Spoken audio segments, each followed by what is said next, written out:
Someone's very clingy this morning. Okay, so I got my hormones tested and I took a few days to figure out if I want to even talk about this. Just because I know as soon as you talk about something online, it kind of gives all of your followers or anyone who watches a sense of entitlement as to like talking to you about it or going into your DMs.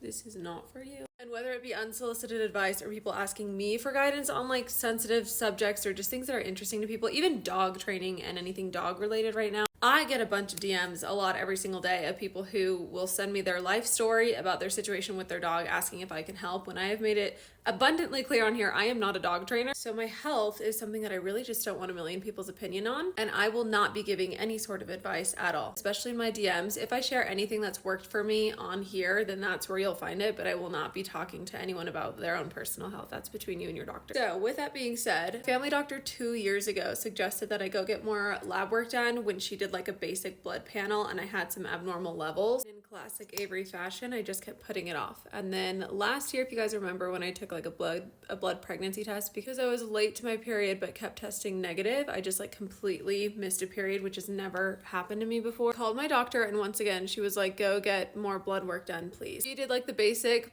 blood work that she can. I think she's my GP, is what it's called, general practitioner. And so she was like, I really think you should go to a hormone person, which is not covered by my insurance at all, which is another reason why I just been putting it off. It's just an expensive, time-consuming thing to do. Once again, I ignore her and I put it off. And it wasn't until 2 months ago, if you guys remember, I had an ovarian cyst rupture is what she assumed it to be. I called her again. I'm like, hey girl, this thing just happened. And she's like, that sounds like you had an ovarian cyst rupture. And I've been telling you, you should go get your hormones tested. So I finally booked an appointment after literally the third or fourth time of her telling me for the past 2 years to do it. Long story short, I have gotten my blood work done. Actually thinking of getting multiple opinions or second opinions and sending my lab work to some other recommendations. I'm curious to know other like approaches to my diagnoses. I was diagnosed with PCOS, which was the thing that my doctor most suspected from 2 years ago. She saw signs and I just have kind of been avoiding the whole situation. So PCOS, insulin resistance, which runs in my family, so I'm not super surprised.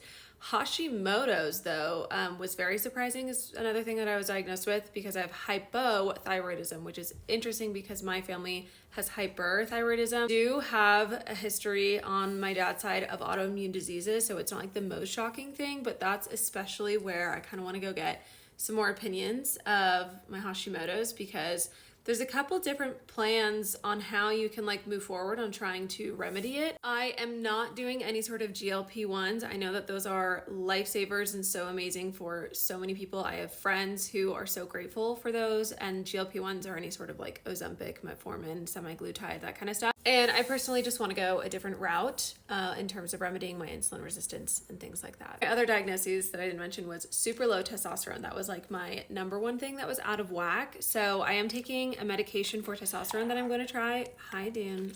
Jump scare, sorry. I have literally like 13 supplements I'm taking every single morning. There are things like pumpkin seed oil, like a bunch of more natural-ish type things. The biggest things with insulin resistance is building muscle really helps. And it makes sense that I've had the worst side effects the last year and a half, where I've stopped weight training as intensely as I used to and I switched to more cardio. So I'm just going to be implementing things like more weight training back in, and then I'm going to be doing an anti-inflammatory diet, which is like gluten-free, mostly dairy-free. You can do like A2 dairy, doesn't give you the inflammation that A1 dairy does, so I'm going to be doing that. And then low sugar. I think I'm super inflamed. Autoimmune diseases also cause a lot of inflammation in the body. And so I'm gonna be going that route along with some intermittent fasting. I don't know how much I should be sharing or if I'm gonna regret like giving all of these details. This is not gonna become a PCOS, Hashimoto's, insulin resistance, low testosterone account. That's just the reality of my situation right now, and I'm personally working on it. If I feel like I found something that was super helpful or that I've noticed a big difference in, I might come on here and share it. But that is the reason for the intermittent fasting, for the no more coffee in the morning. I'm also doing cortisol testing right now to test my cortisol levels. I'm also not going to be sharing anything about my history, my symptoms. I'm not going to talk to you guys about who I've been going to. Like, this is just something I'm going to be super personal about, and I never want to mislead or diagnose or lead someone to like a self-diagnosis type situation. If you have any suspicions, you can Google if you have symptoms, or also reach out to your own doctor who can refer you to someone that you can go see, just like mine did forever ago. The only thing I can really see myself sharing is probably maybe some recipes for like anti-inflammatory diet that I'm trying out.